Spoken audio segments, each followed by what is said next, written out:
Hoy en El Mensajero Solitario. Esta nunca ha sido dictadura, señores. Esta es dicta blanda. Pero si es necesario, vamos a tener que apretar. ¿Cuál es la responsabilidad de Pinochet en las desapariciones y torturas? ¿Estaba la CIA detrás del golpe de Estado? ¿Cuál fue la suerte de Salvador Allende ese 11 de septiembre del 73? ¿Por qué nunca Pinochet le pidió perdón a su país? ¿Quiénes están detrás de la muerte de Pablo Neruda? Son algunas de las preguntas que responderemos el día de hoy en esta entrevista mediúmnica con el espíritu del exdictador Augusto Pinochet para toda la humanidad. Prepárate porque necesitarás 35 minutos para escuchar las conclusiones después de muerto del personaje más complicado de entrevistar en El Mensajero Solitario, porque quizás todo lo que sabes acerca de su gobierno sea solo la punta del iceberg de un oscuro secreto jamás contado. Como siempre, todas las informaciones inéditas que revelaremos en este video deben ser tomadas como referenciales. No tenemos la verdad absoluta, sin embargo, traemos conocimiento para que despiertes de la Matrix. Hoy es 22 de marzo del 2015. Como medium tenemos a Carolinus y como entrevistador quien les habla, Omador. Vamos a empezar la entrevista, así que bienvenidos todos.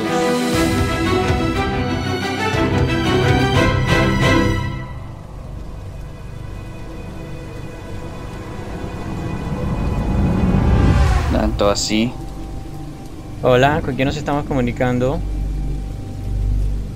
Soy el espíritu de Augusto Pinochet. General Pinochet, bienvenido al Mensajero Solitario, ¿cómo se encuentra? ¿Quiénes son? Oh, ya sé quiénes son. Estoy bien, muchacho. Qué bueno. Sí. Deseamos hacer una sesión, una entrevista para preguntarle una serie de cosas que quedaron sueltas acerca de su rol como Augusto Pinochet. Entiendo. ¿Tiene algún mensaje para nosotros antes de empezar con las preguntas? No, señor. ¿Usted se encuentra integrado en este momento? ¿Te refieres a que si todavía piensas que soy un general? Sí. No soy un general. Soy un espíritu integrado. Sí. A ver, general, vamos a empezar con esta pregunta. A día de hoy en Chile, algunos dicen que fuiste un salvador, otros dicen que fuiste un dictador. ¿Cómo se ve usted mismo, ahora desencarnado, después de ese rol como Augusto Pinochet? Solamente tengo que decir que durante ese tiempo, o ese lapsus de tiempo, hice lo que tenía que hacerse, convencido que lo que tenía que hacerse, había que hacerlo. Eso sí, había que hacerse. ¿Y por qué se tenía que hacer? Porque se estaba entregando el país al comunismo. Iba camino al comunismo. Se le iba a entregar a Cuba. Y a esos agentes cubanos se estaban casi por completo en camino de entregarle el país a esas ideas. Y a ese sistema político y económico que es totalmente inviable. O mi rol asumía que era inviable. ¿Tú puedes sentir en este momento el odio, ese sentimiento entre amor y odio que hay entre el pueblo chileno en este momento hacia ti? Sí. ¿Qué puedes decir al respecto? Que no entienden, nadie entiende. Sin embargo, es ese odio el que no me deja, me siento como estancado, como en stand-by, como que no, me da miedo reencarnar por eso. Bueno, no sé, en algún momento tendré que hacerlo, sí. Hice tanto que mi rol cubre el tetán.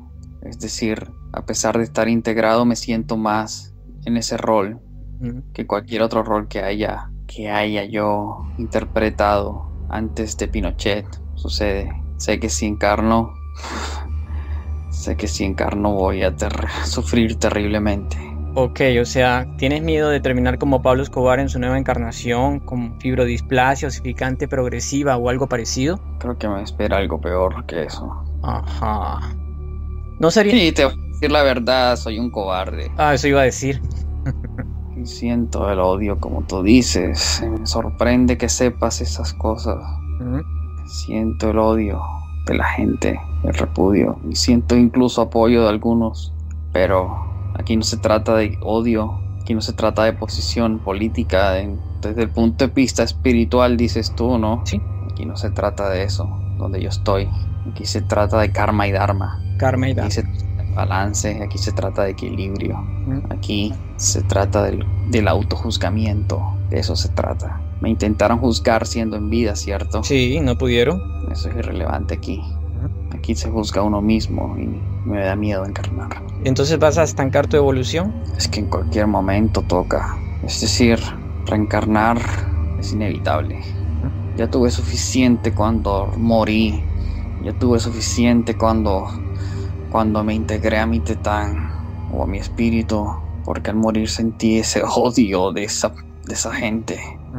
Sentí el odio de las familias de las víctimas, el resentimiento, la frustración, la tristeza. Cuando me integré, aún seguía sintiendo eso y aún lo voy a sentir porque si encarno, ya no viene la etapa de juzgamiento, de autojuzgamiento, que ya me hice a mí mismo, sino la etapa del karma. Hubiera preferido pagar algo de mi condena estando vivo, o pagar en algo, o remediar en algo estando vivo, porque las consecuencias ahora van a ser peor, mucho peor. Entonces, ¿te consideras un salvador para Chile? Yo hice lo que tenía que hacer. Okay. Cuba, la injerencia del comunismo, ese era el peligro que considerábamos nosotros. Yo quiero decirte algo. Dime. Yo no fui el cerebro de ese golpe. A mí me lo propusieron. Aquí hay gente que tiene más karma que yo y no aparece en ningún noticiero o no se habla de esa gente. Yo, ahora que estoy hablando con ustedes, que se me da esta oportunidad, yo creo que aquí hay una entidad que me dice que aproveche este canal de comunicación con ustedes para revertir un poco de mi karma. Aprovecha, te hará sentir un poco mejor. E incluso quizás hasta pueda reencarnar tranquilo si hablo con ustedes. Por supuesto. Y servirá para saldar un poco la deuda que tienes con tu país, con Chile. ¿Cuál deuda? Yo hice lo que tenía que hacer, pero yo voy a colaborar de todas maneras porque yo necesito reencarnar. No me puedo quedar así. Y quiero decirte algo. ¿Sí? No era yo. Ese golpe no fui yo. ¿Quién fue? Fueron varios. A mí se me propuso un golpe y no me decidí. Fui el último que tomó la decisión. El último. Pero ya había otra gente. Otros militares que tuvieron la propuesta, la idea, militares de derecha, militares que eran realmente el cerebro. Yo fui el último que me enteré, de verdad, y esto no estoy mintiendo. ¿Puedes darnos los nombres? Bueno, sí, es que eso es conocido por las personas que conocen. Son personas que conocen quiénes son esas personas. Es decir, no es un secreto. No es para nada un secreto. Son personas que han estado ahí. La persona que me hicieron la propuesta, como los militares de la parte de la Fuerza Aérea, me hicieron la propuesta de ese lado. Había también otros dos militares. Mejor dicho, ¿sabes quiénes éramos? ¿Quiénes? Éramos los militares que conformaban la junta militar. De esos 4 personas, incluyéndome a mí, que estábamos en esa junta, pues simplemente yo era el que más tuvo notoriedad y tiene notoriedad en la posteridad, precisamente porque yo fui nombrado como comandante general de las fuerzas militares. Pero eso no significa que yo haya sido totalmente el cerebro de esa operación. Sí que las personas que tuvieron el cerebro de la operación tienen más karma que yo, mucho más, porque de ahí se generó un sinnúmero de consecuencias por ese acto hostil. Ahora, ¿quieres saber quiénes son? Sí. Mira quiénes pertenecían a la junta militar que se formó en el 73. Estamos hablando de el que era director de los carabineros, el de la Fuerza Armada, comandante de la Fuerza Armada, y de la Fuerza Aérea. Ok, entonces ellos no eran directamente los cerebros. Entonces, ¿de quién recibían las órdenes? No, es que a ellos me hicieron la propuesta a mí. Ya. Yo fui el último en tomar la decisión. Pero la orden vino de más arriba, quizás de la CIA. La CIA estuvo involucrada, por supuesto. La CIA simplemente dio el visto bueno a todo esto. Lo que sucede es que en esa época el presidente era un presidente de Estados Unidos. Era un presidente que tenía como política acabar con todo lo que era comunismo. Nixon. Richard Nixon, exactamente. Richard Nixon tenía chuzado a todo el mundo. Sí. A todo el mundo. Y eso, por supuesto, Chile no era la excepción.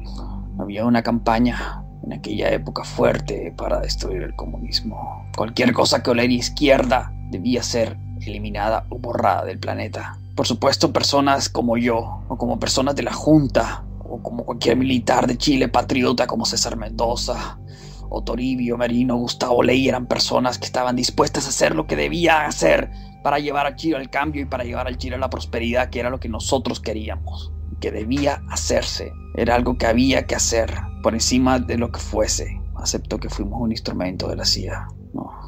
Entonces ese era el plan Cóndor, que era aplastar a toda la izquierda de Sudamérica y aislar a Cuba. Exactamente, el plan Cóndor. Tú lo has dicho mejor que yo. Correcto.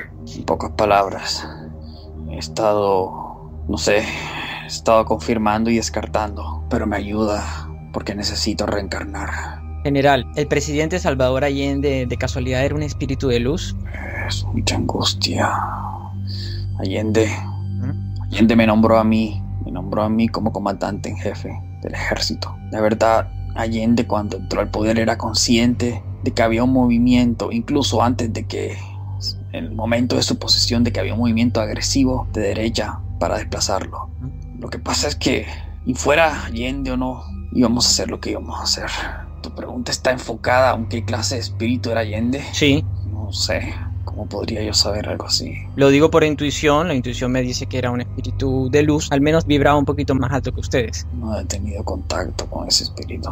General Pinochet, ¿de quién venía la orden de torturar a la gente, en especial a la Unidad Nacional, sacarles los ojos, introducirles ratones en las vaginas y en los anos de los hombres y mujeres, electrocutarlos, los que fusilaban por partes, primero en la mano, luego en los genitales, para luego en el corazón? ¿De dónde venía tanta barbarie? ¿Era necesario todo esto? La barbarie venía de la falta de control de las fuerzas militares. La barbarie venía de la misma naturaleza de la dictadura. Cuando hay una dictadura donde no existe Congreso, donde la fiscalía no existe, donde no existe control del gobierno, donde no existe absolutamente nada, sino simplemente una mafia enquistada en el poder, los abusos son inevitables. De todas esas cosas que tú estás mencionando, más del 80% yo no las ordené. Yo no las pude haber ordenado. ¿Por qué? Porque no había control. Cualquier capitán podía hacer lo que quisiera, cualquiera. Es decir, había una política general de exterminio contra cualquier líder de oposición, eso sí es cierto. Pero no había una humanización del conflicto, no. Es decir, no había una implementación de derecho internacional o de amnistía o de derechos humanos, no existía. Un control, no existía. Un debido proceso, no existía. Ni siquiera una notificación, ni siquiera un principio de oportunidad a nivel jurídico existía. ¿Por qué? Porque es más fácil llevar a un país a un camino que tú deseas llevarlo de acuerdo a tu ideología política cuando no existen los controles, cuando no existe un congreso que te quiera bloquear, o cuando no existe una oposición que te quiera dar un obstáculo o dar obstáculos con respecto a lo que tú quieres hacer en un país. Es más fácil gobernar siendo un dictador, o por lo menos más fácil llevar las cosas a cabo, los proyectos, las políticas económicas, las políticas sociales. Yo, como Augusto Pinochet, nunca me arrepentí de la dictadura, nunca. Y nunca acepté mis crímenes, ni nunca quise reparar a las víctimas, ni nunca quise pedir perdón. Por eso no puedo reencarnar, una de las tantas razones. Usted dice que muchas de las torturas ocurrieron porque no había control, pero yo he escuchado audios de su propia voz indicando, dando instrucciones de ejecutar a cualquier persona que portara armas. Porque había un toque de queda, porque había una política de exterminio contra la izquierda o contra la oposición, y esa política debía llevarse a cabo como sea. Yo acepto crímenes. Lo que no acepto son todos los crímenes. No había control, es decir, cualquier mando medio podía hacer algo y yo no podría enterarme. A toda persona que se le sorprenda con armas o explosivos va a ser fusilado de inmediato, sin esperar juicio sumario ni sumario. ¿Cómo podría yo enterarme de todo? Pero es que ¿Cómo podría enterarme de todo? Sí, pero es que esa es la clásica de los políticos, que ciertas cosas ocurren a sus espaldas y luego se lavan las manos. Yo no me estoy lavando las manos, estoy diciendo la verdad. Algunos hicieron cosas de las cuales yo no me enteré, algunos. Pero la política existía y era una política de Estado. Pero una política que no era solo mía, había una junta. Después, cuando fui presidente, con el plebiscito, sí, tuve más responsabilidad, por supuesto. Hay más responsabilidad en los asesinatos y en la política de exterminio. General, Mónica nos deja esta pregunta. Usted siendo funcionario público y recibiendo un salario de acuerdo a su investidura, ¿cómo es posible que amasara una tremenda fortuna al momento de dejar la presidencia? ¿Nos los puede explicar, por favor? Por la corrupción, solamente por eso. O sea que usted era un corrupto también. Sí, muy corrupto. Y no solamente yo, sino los que estábamos a mi alrededor también eran corruptos. Por supuesto. Ok. Mónica nos vuelve a preguntar, en el momento que la Junta tomó el poder del país, ustedes le pidieron al pueblo de Chile que hiciera donación de todas las joyas equivalente en oro, ya que las arcas fiscales estaban vacías. ¿Qué pasó con todo ese oro? Pues ese oro se lo robaron entre muchos de nosotros. Ese oro está repartido en varios países paraísos fiscales, e incluso en uno que no es un tan paraíso fiscal. ¿Quieres buscar parte de ese oro? Sí. Pregúntale a los de la Reserva Federal. Dicen que está vacía. No. ¿Tú crees que está vacía? Hay rumores de que está vacía, dígamelo usted. Ya se mandó. ¿Usted le pidió al general Manuel Contreras que matara a todos los detenidos políticos que estaban en poder de la DINA? Yo usé la DINA para hacer todas este genocidio. Y sí, es cierto.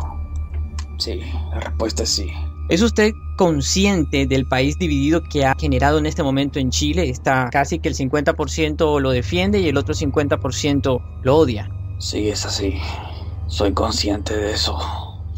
Soy muy consciente de eso porque siento el odio. Siento odio en las preguntas que tú me estás dando. Aunque es un odio prestado, no creo que tú lo sientas, ¿cierto? No lo siento. Simplemente leo las preguntas que nos dejó la gente de Chile. Eso veo. ¿A quién molestaba Allende, general? ¿A usted personalmente le molestaba Allende o eran de las órdenes que venían arriba? Eran de las órdenes que venían arriba. Ok, o sea que su odio hacia Allende también era prestado. Yo tenía una idea política simplemente. Yo era anticomunista. Desde antes de conocer a Allende, ya yo tenía mis ideas. Para mí el comunismo era muy peligroso. Muy peligroso. Tanto así que yo a Allende no le tenía odio porque yo igual me decidí a última hora fue hacer el golpe. Habían otros que lo odiaban más, que puedan decir que sí los odiaban de verdad. Yo no.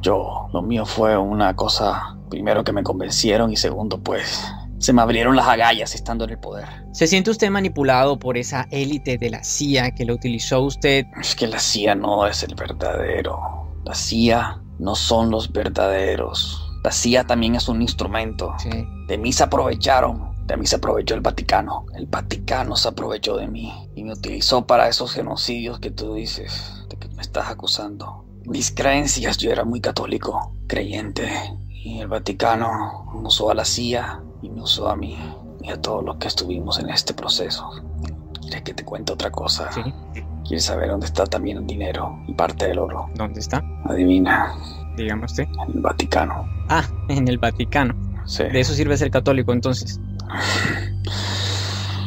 ¿Sabes quién maneja el Vaticano? O sea, ¿quiénes son los verdaderos jefes? ¿Tú quién crees? ¿Demonios, será? No. ¿Los extraterrestres? Bueno, una especie humana muy, muy, muy peligrosa. Más peligrosa que yo. ¿Tú sabes qué significa Homo sapiens? Sí. Entonces debes oír del Homo capensi. ¿Los de cabeza larga? Mono capensi, sí.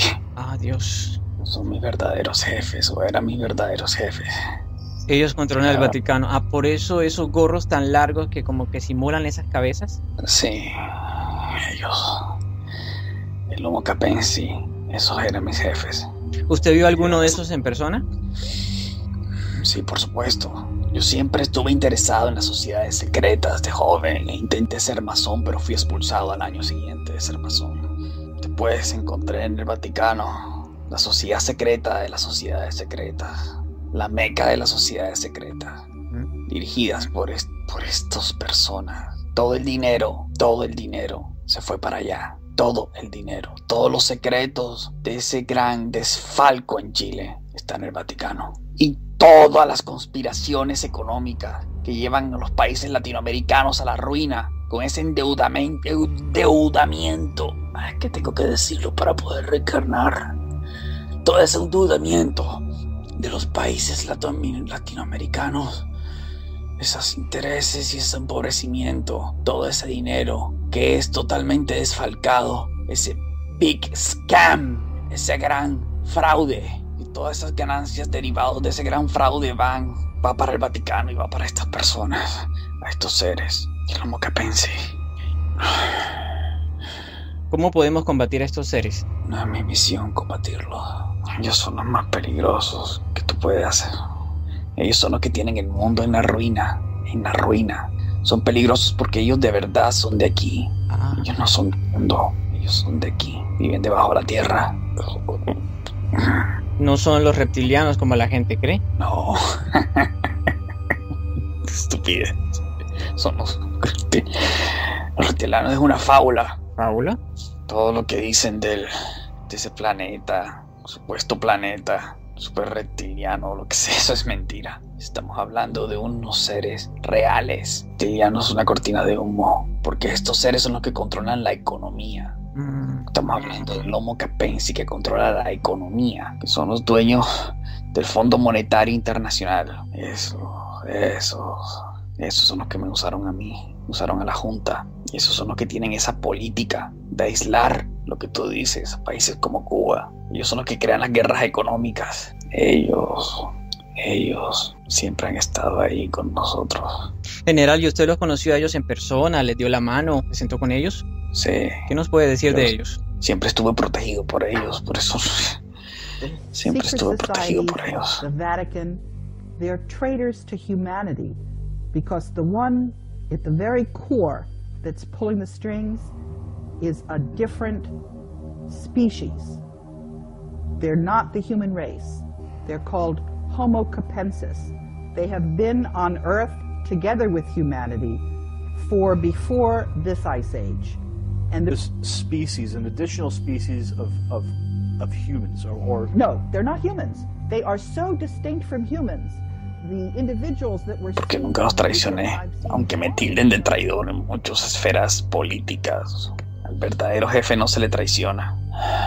Pero ahora usted está pasando un tremendo karma por no cumplir esa traición. Estoy pasando un karma simplemente por ley natural o ley espiritual que no tiene nada que ver con estos seres. Simplemente tengo que purgar por todas esas muertes y todas esas desapariciones y ese dolor causado a las víctimas. Tengo que purgar eso. Y la única manera de purgarlo es reencarnando. Sin contar con la angustia que he sentido desde el momento en que desencarné, que me tuve que integrar, porque ni siquiera la integración pude evitarla. A veces pienso que si no me hubiera integrado, al momento de morir no me hubiera ido tan mal, porque hubiera seguido haciendo lo mismo. Pero ya no puedo rechazar a mi tetán, no puedo separarme de mi espíritu y volver a tratar de repetir un rol como fantasma para por lo menos alargar un poco más la angustia, alargar ese momento angustioso que uno vive cuando se integra y le toca juzgarse a uno mismo por las acciones cometidas estando en vida. General Pinochet, ¿usted mandó a matar a Eduardo Frei Montalva, el expresidente? Sí, yo no, pero sí estuve involucrado. General, me gustaría saber si usted tuvo conocimiento del conocido Plan Andimia. De ser así, ¿qué medidas tomó al respecto? El Plan Andimia es de trasladar el Estado de Israel a la Patagonia de Chile y Argentina. Sí, estaba de acuerdo con eso, pero no tuve tiempo de realizarlo, o de por lo menos de apoyar más el plan. Pero sí, estuve al tanto, por supuesto que sí. Desde esa época existía ese plan. Ya sí existía, sí. General, Daniela nos deja la pregunta. ¿Qué nos puede decir de la muerte de Allende? Finalmente, ¿usted qué sabe? ¿Se suicidó o lo mataron a ustedes? Un tránsito histórico, pagaré con mi vida la lealtad del pueblo. Seguramente Radio Magallanes será callada y el mitad tranquilo de mi voz no llegará a ustedes, no importa. Lo seguirán oyendo. Siempre estaré junto a ustedes. Por lo menos mi recuerdo será de un hombre digno que fue leal a la lealtad. Estas fueron mis últimas palabras. Tengo la certeza de que mi sacrificio no será en vano. No, él se suicidó. Se desesperó, se sintió acorralado. Y bueno, él decidió suicidarse. A mí no me hubiera gustado que se suicidara. ¿Por qué? No. ¿Lo quería de trofeo? A veces es mejor estas cosas. Lo que sucede es que en los golpes de Estado, como te digo, en el golpe de Estado como tal no tuve tanto el control porque yo fui a última hora quien se decidió. Ya había un plan totalmente, un plan armado. Estaba muy adelantado en el momento en que fui propuesto para esto, porque ellos necesitaban mi sí, porque yo como comandante en jefe, mi apoyo era importante. Por eso fui nombrado presidente de facto, por el cargo que yo asumía en el gobierno, o subía en la cúpula militar, no por haber ideado el plan. Pero como en todo golpe de Estado, siempre se quiere cometer la estupidez de ejecutar a la cabeza, cuando a veces es mejor no ejecutarla. Sin embargo, ellos estaban de acuerdo con ejecutar, que la persona se ejecutara para que no fuera objeto de una amnistía más adelante o no se convirtiera en un preso político querido por algunos sectores en algunos países, es decir, a nivel internacional. Sí. No sé si fue un error o no. Sin embargo, él se desesperó y se suicidó. Lo que pasa es que el arma que tenía, que era una K-47, estaba en automático, modo automático. Y al dispararse salieron dos. Entonces da lugar a la duda, con mucha razón, de pensar que de pronto no se había suicidado. Eso fue lo que sucedió. Okay. Y esa es la información, esa fue la manera en que yo creí firmemente que él había muerto.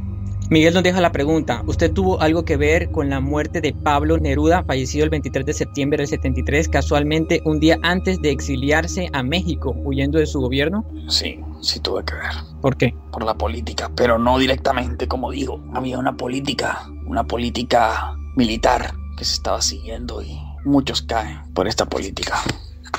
Una política de genocidio, una política de exterminio que se estaba implementando. General, siguiendo con el tema extraterrestre, aquí me dejan una pregunta. ¿El desarrollo de la industria del cobre tiene que ver algo con la conspiración tanto a nivel de poderes monetarios? O sea, ¿a estos extraterrestres les interesa el cobre? Le interesa cualquier industria que sea próspera en un país. En este caso, como estas industrias estaban nacionalizadas por el Estado, el acuerdo era privatizar. Para que estas élites tomaran el control de estas diferentes industrias, como el cobre. Y con ese dinero, pues ya tú sabes hacer lo que ellos siempre saben hacer. ¿Qué tan cerca estuvo Argentina y Chile de una guerra en esa época? ¿Estuvieron a punto de darse? Sí, estuvieron cerca, pero definitivamente eso no se dio porque a nivel diplomático se pudo arreglar las cosas. A nivel de diplomacia interna. Esta gente me protegió también precisamente por mi apoyo, no a Argentina, sino a Inglaterra, por los intereses que Inglaterra tenía por esa isla, por el conflicto que incluso ahora aún tienen. Ellos me protegieron porque yo no estuve del lado de Argentina. El atentado que usted sufrió contra su vida, donde iba con su nieto, que murieron 5 escoltas, ¿esto fue a propósito o realmente le salió mal el atentado? Le salió mal el atentado. Quiero recordarte que violencia genera violencia. Sí. Yo no era el único generador de violencia durante la dictadura. Se crearon movimientos de izquierda radical y armado que también respondían de la misma manera en como nosotros atacábamos. Es decir, se creaban milicias de izquierda que eran tan crueles como nosotros también. Entonces, sí. General, ¿cuál cree usted que fue el concepto más equivocado hacia usted durante su vida? Que yo fui el generador de todo. Yo no estuve solo ahí. Incluso yo llegué a esto de último. Yo no estuve solo en todo este proceso. Se me acusa a mí. Yo no digo que no haya sido responsable, pero hay otros. Quiero decir que el Homo capensi debe ser también descubierto. El Vaticano debe ser descubierto por todo lo que pasó en Chile. Sí. Ellos fueron. No, yo soy un instrumento nada más. General, ¿cuál cree usted que fueron sus aciertos y sus fallos durante su gobierno? El acierto... Al fin me preguntas algo en el que pueda decir algo bueno. Adelante. La política macroeconómica llevó al país a la prosperidad. Porque se privatizaron las empresas, ciertas industrias que se privatizaron.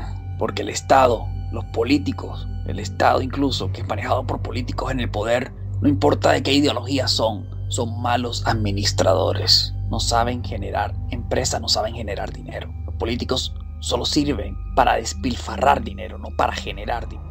Los que generan dinero son los negociantes, los empresarios, las personas que nacen con esa habilidad o esa habilidad, y por lo general no son políticos.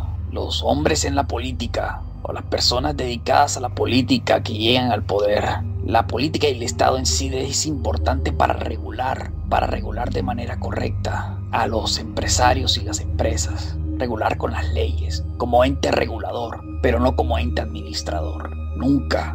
Eso es un grave error. La manera en cómo regula es la que se debe observar si es buena o no es buena. Por eso, en política macroeconómica, una política que puedo aceptar, sí, neoliberal quizás, sí, lo puedo aceptar, pero llevó al Chile a la prosperidad. Una prosperidad que se acabó en 1982 con una crisis terrible desde la Gran Depresión, pero esa crisis no fue por mi culpa ni por nuestras políticas. Fue una crisis internacional que nos tocó a nosotros también por cuestiones de divisas, del PIB y del dólar, y de cómo se manejaba y a qué precio se fijó el dólar en esa época. Pero esa crisis no fue causada por nuestras políticas económicas. Al contrario, Chile es modelo mundial como desarrollo macroeconómico durante la época de la dictadura, por lo menos hasta 1982. Y en la crisis de 1982, los grandes economistas y académicos reconocen que no fue por culpa de mi gobierno, sino por culpas externas económicas que llevaron a una depresión. No tuvo nada que ver con una ideología militar o con una ideología de derecha implementado en la política económica de un país como Chile. Además, estando en el poder, conservadores traídos de Estados Unidos, académicos, llegaron a Chile e hicieron un estudio de cómo llevar un país a la prosperidad a nivel económico. Nadie puede desconocer, y por eso quizá los simpatizantes de mí que aún viven, nadie puede desconocer que las políticas económicas implementadas durante mi gobierno fueron las adecuadas y las correctas. Una política económica basada en el recorte presupuestal, en reducir el gasto. Al reducir el gasto del Estado y al privatizar, se le da más oportunidad de riqueza al país. Chile llegó a ser un país próspero gracias a estas políticas económicas. Eso nadie me lo puede desconocer. Queda la duda de qué hubiera pasado si Allende hubiera quedado en el poder. Queda la duda, sí es posible. Pues tú puedes mirar los países en tu línea de tiempo en la que tú vives, que creo que es el 2015. Sí. Puedes llevar la situación de países como Venezuela o Cuba o Ecuador. Toma de ejemplo esos países, eso estuviera Chile ahora mismo. Si gente como Allende hubiera quedado en el poder. Okay. Así sería Chile ahora mismo. Y esto no tiene nada que ver con mi ser genocida o no ser un genocida. Los hechos son los hechos. Sí. Aquí lo importante es el papel del Vaticano. Si en algo que puedo reponer lo que hice, lo malo que hice es denunciando la existencia de estos seres y denunciar la corrupción que hay en el Vaticano. ¿Dónde está todo el dinero del mundo que se roba el Fondo Monetario Internacional, que se roba la Reserva Federal? Tú dices que el oro, que no hay oro en la Reserva Federal, el oro que mandé allá. Entonces está en el Vaticano si no lo tienen ellos. Eso lo explica mucho mejor, ¿no? Pues yo mandé al Vaticano directamente, pero también a la Reserva. Usted sostuvo una conversación en esa época con el Papa Juan Pablo II. Siempre existió el enigma de qué conversaron ese día, esa tarde. ¿Nos puede compartir algo? Eso fue una reserva, una conversación oficial, pero yo tenía conversaciones con él aparte, que nadie sabe. ¿Tienen que ver con estos seres? Sí, por supuesto. ¿Sobre qué? Podría ser de cualquier cosa, de cuál era el próximo movimiento a hacer o qué discurso habría que dar para crear cortinas de humo, de distracción o elementos de distracción, porque el Vaticano y la Iglesia Católica tienen un discurso totalmente humanitario que es lo más lejos de la realidad del mundo. Estamos hablando de una entidad perversa, más perversa que yo. Ellos no cambiaron después de la Inquisición. Al contrario, no son más crueles, ahora son más crueles, porque utilizan la economía, son los dueños de la economía. Son mucho más crueles ahora, más crueles que yo. ¿Le pediría perdón a su país en algún aspecto general? Yo quiero decir que todo lo que hice, entre comillas, de buena fe, es decir, no se me malinterprete, yo quería cambiar el país.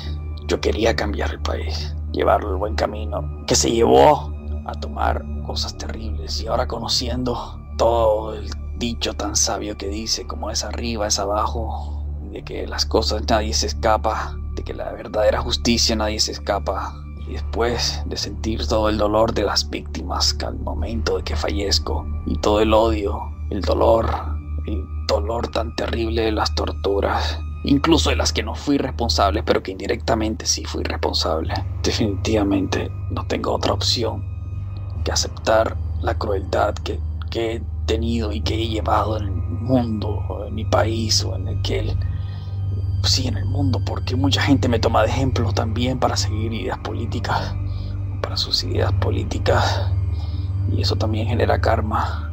No tengo otra opción sino que pedir perdón por todo lo que hice, por todo el dolor que causé, por todo lo terrible y las cosas inhumanas. Dolor por los niños desaparecidos, por los periodistas desaparecidos, por las mujeres desaparecidas, por los hombres, por todo, por los ancianos muertos, por las ancianas, por el saqueo, por el genocidio. Pero este perdón no va a ser suficiente, porque lo que me viene es inevitable. Al aceptar estas muertes, al aceptar esta responsabilidad, de pronto lo que va a pasar es que cuando encarne va a ser menos terrible lo que me espera, pero igual no tengo salvación. ¿Cómo te llamas? Comadón. No tengo salvación, Comadón. No tengo salvación. General, ¿volvería a reencarnar en Chile? No importa dónde reencarne, no tengo salvación. Finalmente, general, si tuviera que darle un mensaje a la juventud, tanto de izquierda como de derecha, ¿qué les diría? Diría que las posiciones políticas son tan peligrosas, como este receptáculo lo cree también. Son tan peligrosas como la religión. Tener una posición política fanática es peligrosa para el espíritu y peligrosa para los semejantes, porque si te fanatizas, te va a llevar al error de tomar las armas o a tomar el poder para perjudicar a otros y cometer daños o actos hostiles a los demás, y eso va a llevar a tu alma al vacío, como me llevó a mí. Eso es lo que yo diría. Ok, general, vamos a finalizar esta entrevista del día de hoy, que puede tener bastante desestabilizado al medium, y le damos las gracias por todo lo que nos compartió, los secretos que nunca nos contó en vida y el perdón que finalmente le ha dado a su país. Yo espero que me perdonen para poder reencarnar y no sentir tanto dolor como el que voy a sentir o el que estoy sintiendo y el que seguiré sintiendo. No puedo evitarlo. Por favor, contáctenme de nuevo. Por favor, contáctenme de nuevo más adelante. Sí, general, lo tendremos presente. No quiero sentir más este dolor y solo ustedes hacen que sea soportable el dolor. Sí. Perdóname si al principio no estuve colaborador para hablar, pero no sabía los beneficios que me traía hablar con ustedes. Sí, lo entendemos, general. Siempre es así. Me retiro, pero quiero volver a hablar con ustedes. Gracias, general, por estar acá en El Mensajero Solitario. Nos veremos en la próxima oportunidad. Hasta siempre. Hasta siempre.